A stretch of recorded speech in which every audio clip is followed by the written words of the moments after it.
तो स्वागत है आपका एक नई वीडियो में। और आज हम घुस चुके हैं कॉलेज में और बात करने जा रहे हैं एक फैकल्टी से। तो हमें कहीं से पता चला कि एक फैकल्टी है यहाँ पे जो काफ़ी टाइम से है यहाँ पे और बच्चों के बीच में बहुत प्रिय है। तो हमारी किस्मत है कि उन्होंने हमें समय दिया। तो चलते हैं, देखिए उनके कैबिन है, उन्होंने हमें मौका दिया उनका इंटरव्यू लेने का। तो चलते हैं, इंटरव्यू लेते हैं और जानते हैं कि क्या कुछ हो रहा है अंदर। तो चलते हैं, आइए आइए, कैमरा मैन आते रहिए। और आप देख सकते हैं, देखिए हमारे सर बैठे हुए हैं यहाँ पे, दो बच्चे बैठे हुए हैं। तो आइए कैमरामैन आते रहिए, आप प्लेसमेंट कीजिए। तो आप लोग देख सकते हैं हम लोग सर के साथ बैठ चुके हैं। सबसे पहले सर बहुत बहुत धन्यवाद कि आपने हमें मौका दिया कि थोड़ा हम लोग आपसे बातचीत कर सकें। इट्स माय प्लेजर अधिकारी जी। Thank you sir. और हमारे कुछ सवाल थे आपसे। तो सबसे पहले सर आप अपना थोड़ा सा इंट्रोडक्शन दे दीजिए ताकि पता चल जाए हमारे व्यूअर्स को। जी, मेरा शुभ नाम डॉक्टर राजेश कुमार पांडे हुआ और मेरा जो प्रारंभिक शिक्षा दीक्षा रहा ये ग्रामीण परिवेश में हुआ। और 6 स्टैंडर्ड के बाद हम अंग्रेजी की पढ़ाई प्रारंभ किया और ईश्वर की कृपा रही और मेरा परिश्रम और लगन, मैंने अपना डॉक्टरेट डिग्री काशी हिंदू विश्वविद्यालय से प्राप्त किया। और आज के समय में और हमारे समय में जो शिक्षण कार्यक्रम या शिक्षण कक्षाएं या शिक्षण परिवेश जो हुआ करता था, आज के परिवेश में मैं 21st सेंचुरी की बात कर रहा हूँ, अभी की बात कर रहा हूँ, काफ़ी अंतर दिखाई दे रहा है। अंतर दो बातों का है। विद्यार्थियों में अब विद्या अर्जन करने का जो एक लगन और जुनून होता है उसकी कमी दिखाई दे रही है। फॉर एग्ज़ाम्पल हम कह सकते हैं कि जो इंजीनियरिंग विंग में जो हमारे पास नवप्रवेशित छात्र छात्राएं आते हैं तो उनका जो मनोबल होता है वो शुरुआत के 6 महीने में बहुत अच्छा रहता है, लेकिन जब बाद में कुछ उनको अपने सीनियर से या और भी परिवेश से उनको कुछ सुनाई देता है, दिखाई देता है, तो उनका जो रुझान होता है पढ़ाई के प्रति वो कुछ नरम होने लगता है। इसका क्या वजह है? इसका दो वजह हो सकता है जहाँ तक मैं समझता हूँ। एक तो बढ़ती हुई इंजीनियरिंग की संख्या और दूसरी घटती हुई ये नौकरियाँ।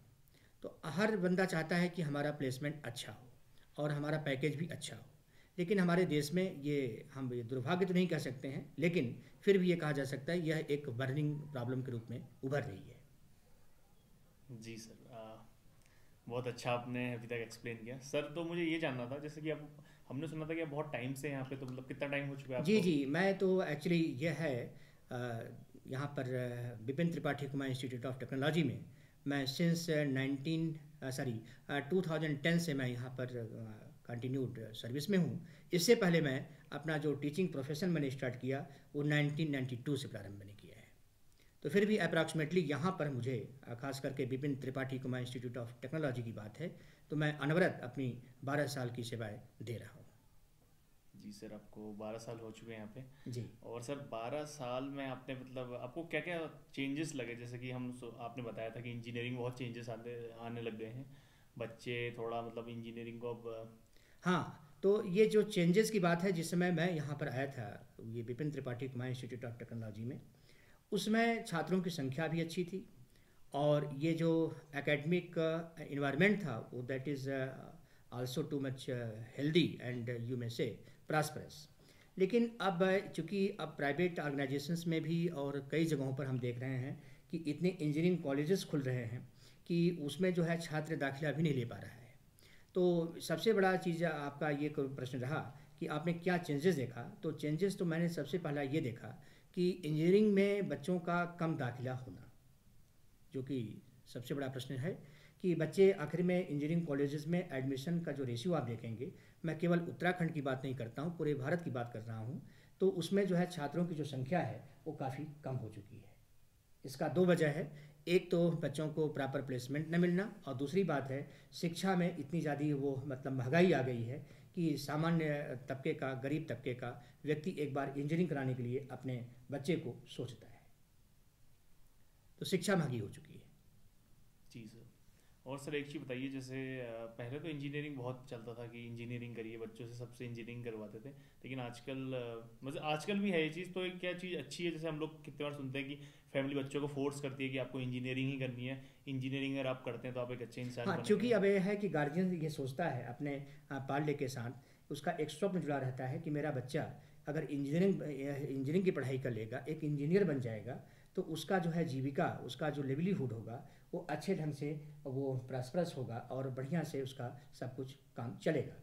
अब रही बात, इसमें दो चीज़ें हैं। पहले के जो इंजीनियर्स हुआ करते थे उनकी संख्या कम हुआ करती थी, और इंजीनियर के साथ साथ में उनके जो माता पिता थे, गार्जियन जो थे, उनको भी सम्मान बहुत बड़ा मिलता था। अब आज के परिवेश में, आज के समय में अगर देखा जाए तो मेरा ये मानना है कि हर परिवार से आपको कम से कम 4 या 5 इंजीनियर्स प्रत्येक परिवार से मिलेंगे।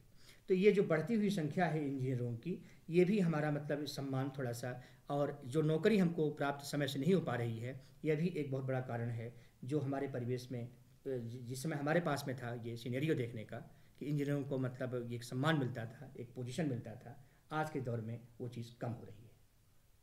जी सर। और सर जैसे आप 10 साल से यहाँ पे पढ़ा रहे हैं, मतलब आप 1992 से आपने पढ़ाना शुरू कर दिया था, जी। तो कितना मतलब सिलेबस में चेंज आया इंजीनियरिंग के मतलब इतने टाइम में? हाँ, सिलेबस में चेंज आया हुआ है, क्योंकि सिलेबस जो है अब तो न्यू एजुकेशन पॉलिसी के तहत में तो हम अभी बात नहीं करेंगे, लेकिन पहले का जो सिलेबस था तो उसमें क्या था कि जो हमारे इंजीनियरिंग के जो बच्चे हुआ करते थे उनको कुछ हम साहित्य का भी पोर्शन, जैसे नॉवेल है, ड्रामा है आदि का भी हम उसमें अध्ययन करने के लिए उसमें अपना रखते थे।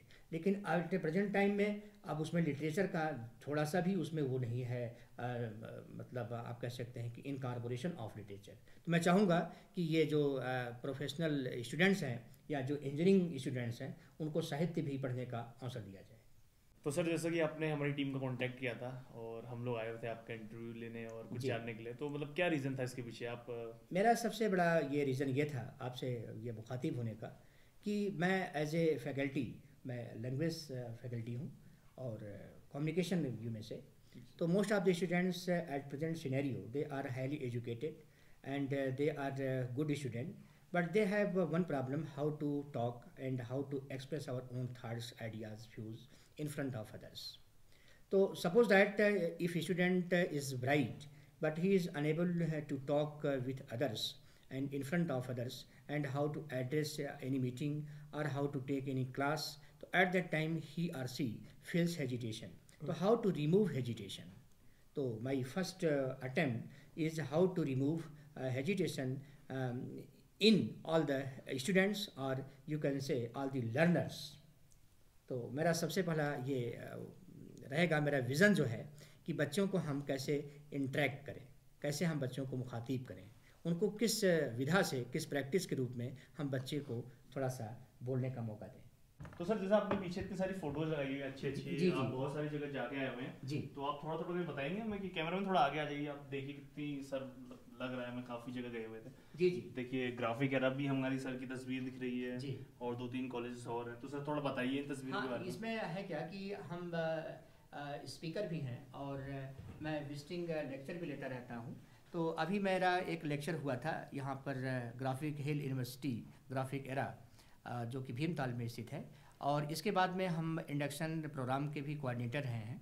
तो हम जो हमारे यहाँ फर्स्ट ईयर के जो विद्यार्थी आते हैं, नवप्रवेशित छात्र छात्राएँ, उनका हमारा 21 दिवसीय इंट्रोडक्शन चलता है, जिसको कि हम इंडक्शन प्रोग्राम के नाम से जानते हैं।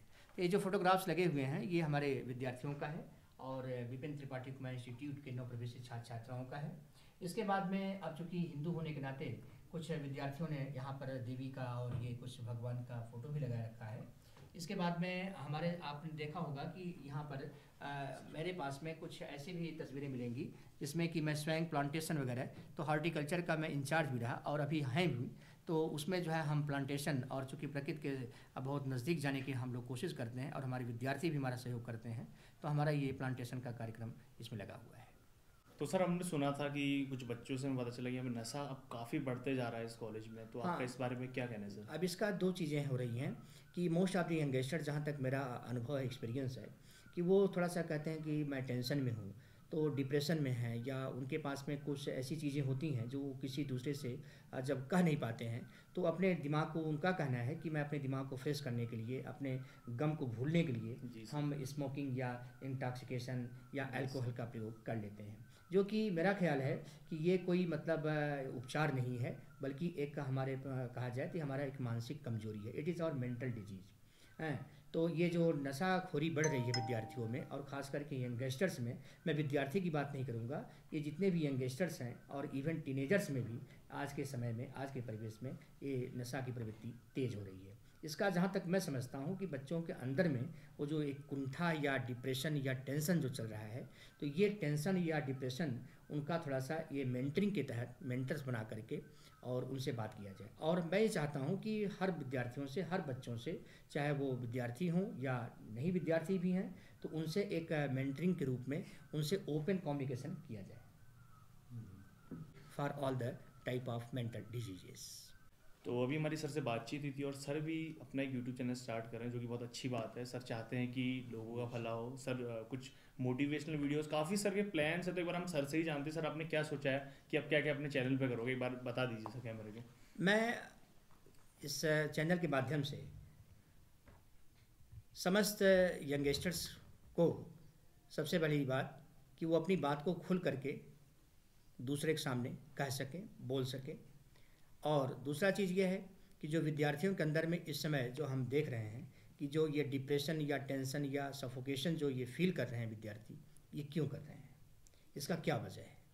तो ये और दूसरा तीसरा चीज़ ये है कि अब हमारे पास में जो सबसे बड़ी विधा आती है वो योगा का है, मेडिटेशन का है, स्पोर्ट्स का है।